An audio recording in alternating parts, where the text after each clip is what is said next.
Good afternoon, everybody. We're here once again. We are Eurovision Fantasia, and we have today with us Conor from from Ireland. Thank you for accepting our invitation for the interview. Thank Of you. course, thank you so much for having me. Yeah. So, as we know, you are one of the contestants for the Late Late Show, the pre-selection of Ireland to choose the Irish entrant from Eurovision 2023. Yeah. You are one of the group members of the Wild Youth group. How do you feel when you got chosen for when you knew that you were in for this pre-selection, and what are your expectations for the contest in general? It was obviously amazing to be selected and to be there and kind of feel like you can be one step closer to the Eurovision and to be a part of this too. Because, like I say to everyone, at the moment you can't even think about the Eurovision because this is like before the Eurovision, and I'm super excited. It's something totally new for us. We've obviously done a lot of touring and a lot of shows all over Europe and Ireland and the UK, but this is just something totally new, and I could feel that straight away, and I loved it. I loved the excitement, and I fucking love the Eurovision, honestly. So I'm very happy to be a part of it in any way, even if the Euro song is as far as we get. I'm honored to be a part of that and to be one of the 6 people that could potentially represent our country. I'm nervous, but I'm super excited. I love it every day. There's something new every day, and it's like interviews. Even though I'll be honest, I watch the Eurovision every year, but I watch it just as like a fan of the Eurovision. I sit in with my family, and we order takeaway and we all watch it. And I watch the semi-finals and the finals, and I keep an eye on it. But like being a part of something like this, I'm really getting to learn more and more every day about it. So it's cool. It's very interesting. That's amazing. So we saw that there were tweets coming out like last summerish time about you guys saying how you wanted to enter for Ireland 23, and now you're in the pre-selection. Did you know you were going to be entering around that time, and did you write the song at that time, or how did that all No, come out? no. So this kind of started right as like one day after Eurovision 2021. I was in London. This is going to sound like I'm bragging because I think he's like one of the coolest guys ever, but I'm really not bragging. This is a true story. I was in London and I was walking around the city, and these people kept coming up to me and being like, congratulations, congratulations. And I was like, thanks. Because they thought you were James Newman, or what? No, they thought I was the lead singer of Maneskin. Oh, really? Really? Because I had like my hair was like a bit longer and kind of down. Okay. And people kept congratulating me, and I was like, what the fuck? And I was like, it was kind of funny. But then I was like, and I went back and I started like, I was telling someone, and then obviously I was like rewatching like the Maneskin performance because like I was like, that's so fucking cool. And then I was like, I kind of just tweet whatever comes to my head. And I just tweeted saying I want to write. I write songs, and I write for Wild Youth, and I write for loads of other people. But I was like, I want to write the Eurovision song, and I want to perform it. And then suddenly, like a newspaper in Ireland picked up on it, and they wrote a big article on it. And basically, it kind of just picked up a bit of steam. And then I ended up talking to Michael Keeley, who's kind of in charge of the Eurovision for Ireland. And he was just saying to me, he's like, look, if you are being serious about doing it, you should write a song and just submit it and see if.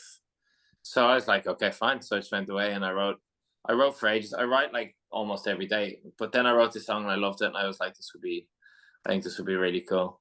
So we submitted it and we got chosen as 6. That's so great. I was just thinking about your whole people thinking you're Damiano. Like, do you think they were kind of thrown off when they heard the Irish accent rather than the Italian accent come out your mouth? Well, I was like, I don't know, because I would have never thought it, but like, and then it was only when there was like a third person said to me, they're like, you're not Italian. And I was like, they think I'm the fucking guy from Maneskin. I was like, firstly, I was like, amazing for me because that guy's so cool. Such a compliment. Yeah, it's like it's the best compliment ever. But yeah, it was so funny. Yeah. Honestly, like 2 people, I was sitting down in a restaurant, 2 people came up to the table. No joke.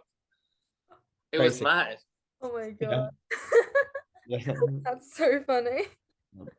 But yeah, as you said, like Eurovision is another world. Like you every day learn something new, and yeah, even if you watch it every day, I feel like we are, Euro fans are really, like, really different. Like we have like a really high standard. Like the knowledge that we have, it's really high compared to like people watching Eurovision normally every year. So yeah, Of course. I can understand that you are shocked a little bit, like entering this world, this new world Crazy. of Eurovision. It's a crazy world and So we're crazy people, so get ready. We're absolutely insane. I love it.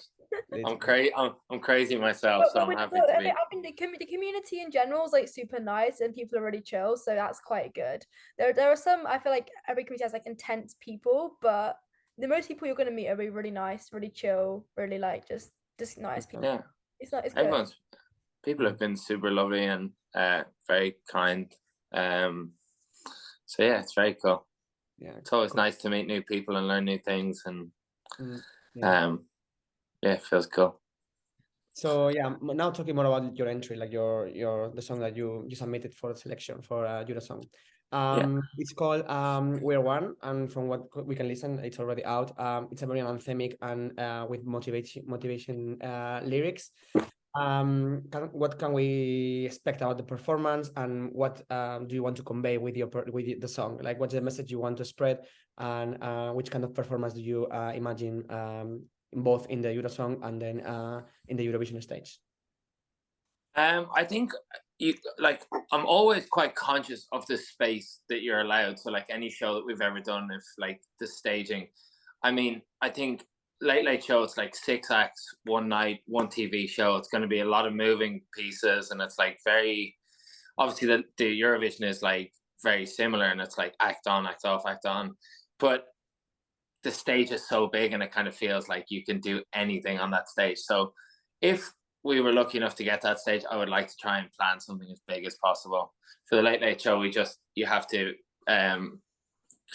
focus on kind of what you're able to do. So we'll try and do the best we can for that stage.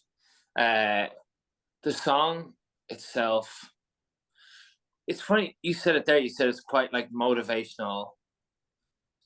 And it's kind of something I've been asked a lot. And it's honestly, it's like the song is meant to be motivational, but it's not like some people think it's like a political song, or it's like and that's kind of not really what I was 100% getting at with the lyric, because the actual lyric and what the title was meant to be is Tonight We Are One. But obviously saying We Are Wild Youth and this is our song, Tonight We Are One, sounds a bit strange. So that's why I just shortened it down to We Are One.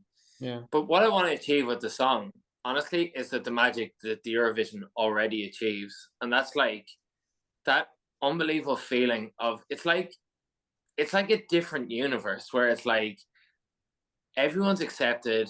You can perform whatever way you want. If you want to fly across the arena as a trapeze artist, or you want to stand with a microphone and a piano, you can do whatever you want. No one judges you. If you want to wear 10-inch high heels or you want to wear Converse, nobody cares. You're allowed to do your thing. And honestly, it's one thing I always say. It's like, it's the only thing in the world that I see like other countries waving flags for other countries, even though they're competing against other countries. That doesn't happen in any sport. That doesn't happen in anything in the world. And that kind of feeling of like unity in that room was actually what I was trying to portray in the lyric. And it's like, the thing is like, we all go through difficulties all day, every day, but we should think more like this, because how much fucking fun would the world be if everyone thought like everyone does in the Eurovision arena? You know what I mean? Definitely. And that was the whole kind of concept. And it was like that feeling of tonight we are one, because on that specific night, it does feel like everyone is one. And I feel like so many people could learn from that. And I feel that so many people in the world could really like look in, and the kindness that fills that room and the openness, and, you know, how accepting people are to whoever people want to be on that stage, or whoever anyone wants to be in that crowd, is like, I think amazing. Because I knew when I grew up, I used to love wearing crazy clothes, and I still do. Honestly, I'm like going through all my sequence outfits to see what I'm going to wear for the Euro song. Yeah. But I used to have people put me down, or even like nasty tweets. And so when I saw that in the size of the stage and people wearing crazy outfits, I was like, this is so cool. And honestly, I really, really love that. And that's if I can portray, and we can portray anything with the song when we're performing it live, is that we try and recreate that feeling when we perform that song in any room that we're in. So if it's the Late Late Show, I hope that we can get that feeling across of that beautiful magic feeling that happens at a Eurovision. If we were to act to be picked and we got to the semi-final, I hope that we would portray that feeling. If we played the song in Spain, I hope that we would be able, wherever we played that song, to portray that feeling and almost bring that message and that incredible feeling of what happens at a Eurovision around with us when we play that song. And it's like, if we can be one on that night, we can be one on this night too. You know what I mean? Yeah. And that's kind of that was the way I wanted to try and write the lyric. Yeah, that's beautiful. It's amazing. Mhm. Aitor? Yeah. So now talking more about like the music style that you normally play, you and your band, like what do you think is your the influences that you have when writing the song? Because as you said, like you didn't write a song for Eurovision specifically, but you wanted you wrote a song thinking about on Eurovision stage and Eurovision like community. So is this like is this a song that you normally will play in your concerts, or do you think that you wrote something quite different? I saw some people and they tweeted and they're like, "This is like so different to their other stuff." I'm like, I don't think it is. Like, I would feel very comfortable if we were just doing a Wild Youth show now, having that song in our set. Hmm. I would feel very comfortable to I really genuinely. Hmm. I think if I specifically tried to write a song for Eurovision, it would maybe sound different to this song. True. Genuinely, it's Yeah. like I wrote this song because I loved it. I had that piano melody, and I wrote the melody for the chorus, like "We might be different, we might be," and that just kind of came. And it's like, there's so many artists that I'm influenced by throughout the years, and different writers, like even people like Ryan Tedder from One Republic. And honestly, when I wrote it, I was like, I could hear all those influences that I had kind of coming out in that song. Yeah. And that's like, like even like U2 from back in the day, and some like, I just thought that was really cool. And I was like, I felt just very proud of the song. I didn't, honestly, it was never, I think if I approached something and I was like really trying to figure it out and like specifically try and play the game and like write a Eurovision song, I would have written something maybe totally different. Yeah. I wanted to write a song that I felt sounded like us and that I was very proud of. And that's honestly, I'm very comfortable and proud to walk around with this song and play it to my dad, to my nephew, my niece. I'm very proud to play it to anyone and stand by it and be like, I wrote this song, I love it. That's great. So was the song written by yourself or all of you, like from your group, like from your band, composed the song? It was myself. Ed was with me, who is the guitarist, and we wrote it with a guy called Jurgen. Okay. Nice. Yeah. So I can like when I hear you listen to your song, like I knew some of your inspirations, like One Republic and stuff. I was like thinking of like growing up, like in the 2010s and hearing One Republic, and like when I heard your song, We Are One, like it brought me back to like this like time of like I was like 12 years old, where everything was just kind of really good, and it just made me feel really happy, like a nostalgic feel, but not nostalgic because it's still like 2014 times. I love that. Like when I hear something that reminds me of my childhood, it makes me so happy, which is amazing. But Yeah, also, and I think we wanted to try and combine that live band feeling with also a song that could be produced. And I feel that was something that happened around that time, but I also think it's something that still happens now. And it's kind of like, it's a sound that I've always kind of loved. And I'm sure some people hear it and go, oh, it sounds like something One Republic did in 2015, but also bad thing at all because they were slaying in 2015. It's sort of something that I don't hear now, but like when the whole sound reminds me of happy times. So that's like a really good thing. And it's Oh, amazing. not the sort of song that I hear coming out now, but people do like think of the sound and think, oh, I like this. I remember the time when I was younger, there's this and this, and people sing happy in that. But also, let's talk about the Late Show. So the obviously for Euro song, it's on the 3rd of February. What performance can we expect for you on the stage? Obviously, it's quite a small stage, and it's not going to be as like technologically advanced as like the Eurovision stage. And what sort of thing can we expect to see from you guys on that stage? I think no matter what, we always, from like the first gig we ever did, where it was like, in a tiny underground venue with maybe 5 people watching us. We always performed like we were on the biggest stage in the world. So I think that's what we try and bring across in any performance we do, no matter where it is. We always give that energy that like it's literally 150%, no matter where it is or no matter how many people are in a room. So I would like to think that that's what it will be in and around that kind of world. I think we're all so excited. So it's just going to be fun, energetic, good band show, I think. Yeah. And if you were going to win the Late Show and go to Eurovision, you feel ready for Eurovision? Because we saw that you already were opening acts for big artists like Westfield and Lewis Capaldi like this summer, I think it was. So do you feel like this experience is like really made you ready for the biggest stage as Eurovision? Because I think like it's quite comparable, like these two big stages. Yeah. I think so. I hope so. I mean, I always get nervous before a show, like always, but I think that's a good thing.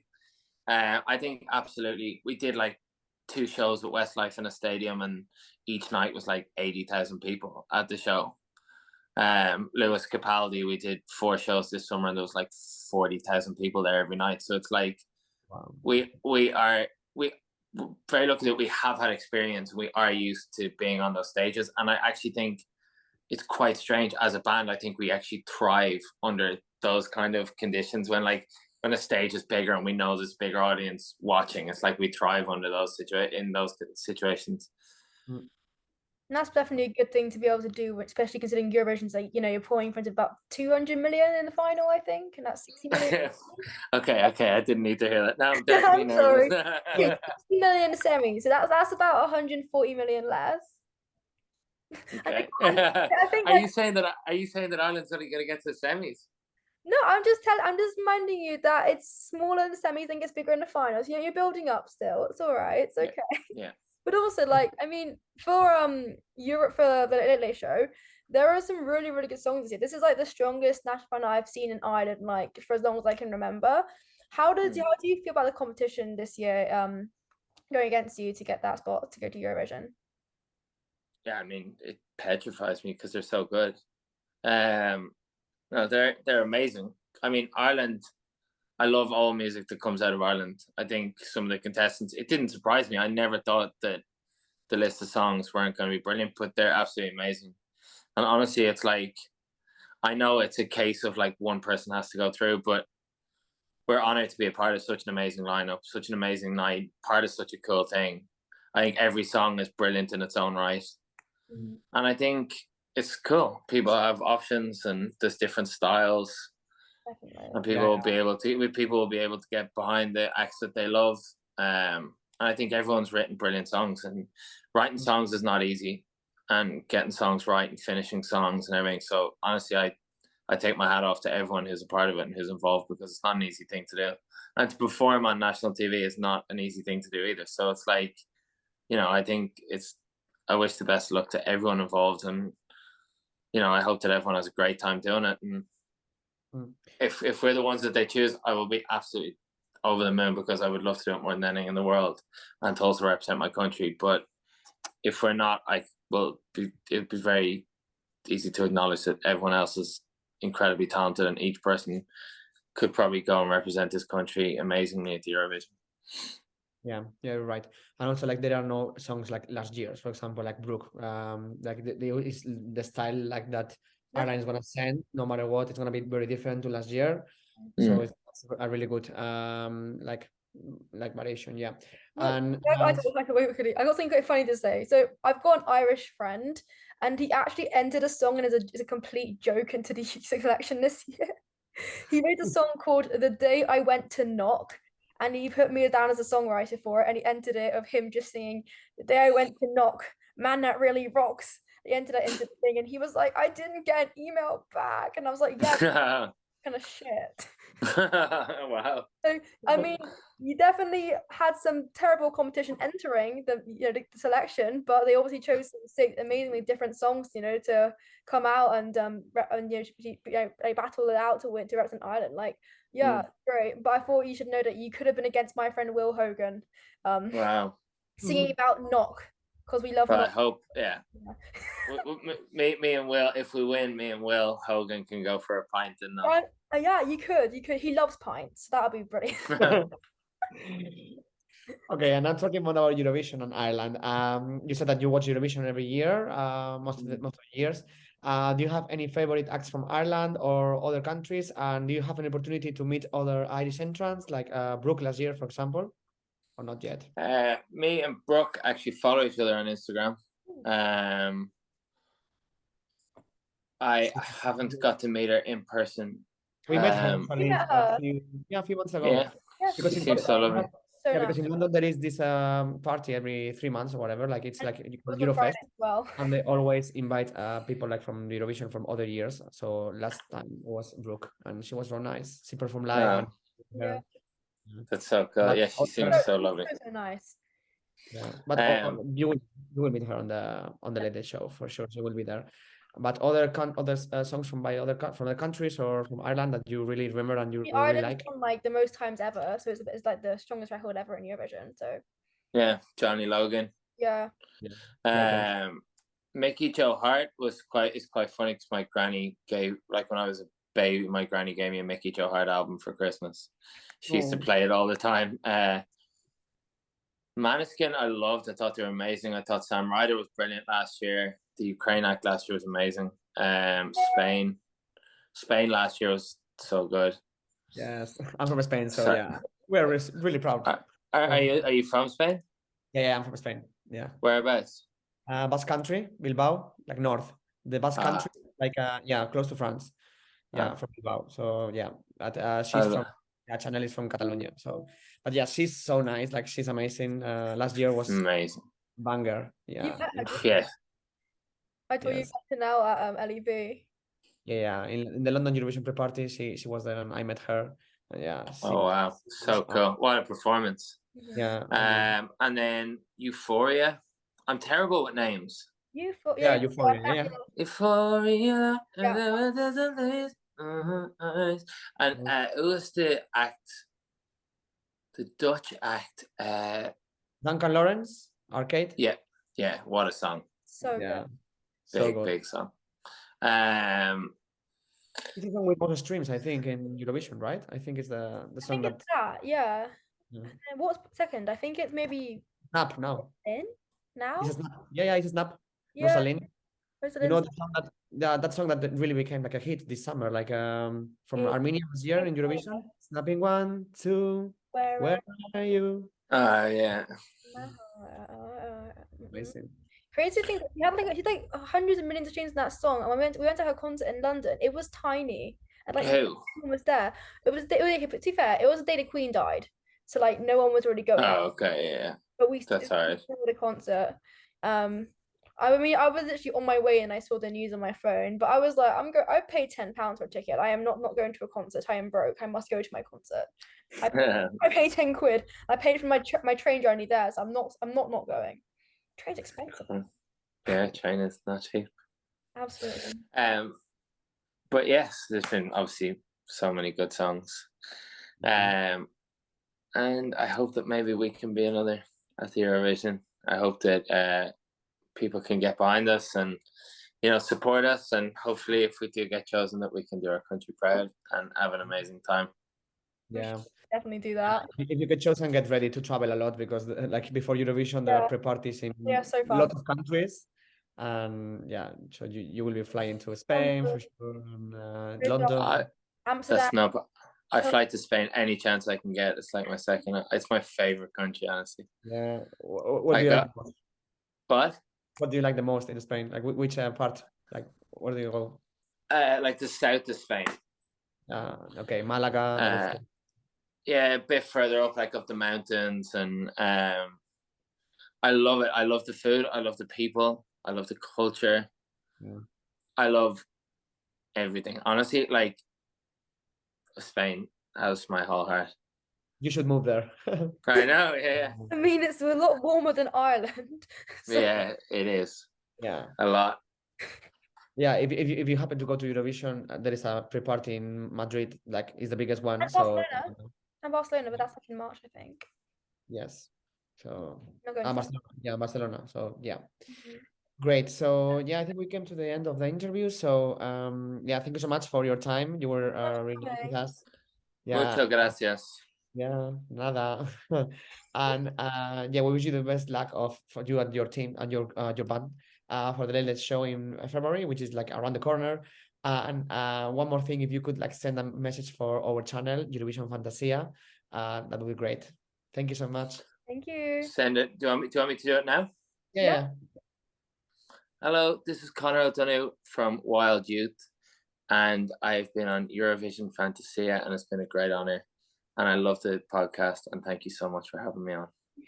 Thank you. Thank you. Thank you so much. I really appreciate it. Lovely to talk to you.